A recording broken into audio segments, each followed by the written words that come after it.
Welcome to Tenor Tech, where I solve the problems you didn't even know you had.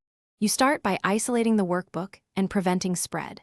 Save a separate copy as XLSX so binary macro code is removed, and then disconnect from the network to stop exfiltration. Next, open Excel Trust Center and disable all macros. This prevents any malicious VBA from executing.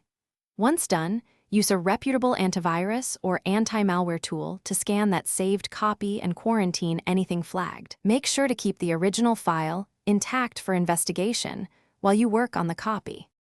You now inspect the workbook contents while macros remain disabled.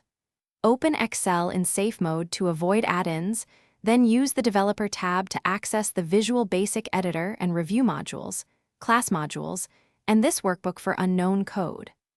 Once you identify suspicious routines, export a copy of safe modules and delete the dangerous ones. Save changes to the quarantined copy. Also search worksheets for obfuscated formulas, strings built with char and concat or hidden hyperlink, and replace or remove them to neutralize payloads. You finish by cleaning and validating the workbook thoroughly.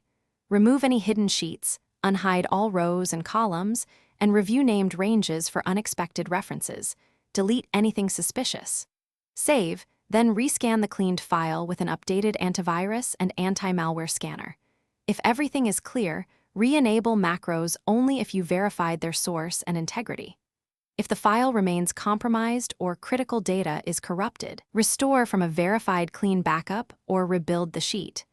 Troubleshooting tip: if removal fails, isolate the machine and consult a digital forensics expert. Thanks for watching. Subscribe to keep your life in tune.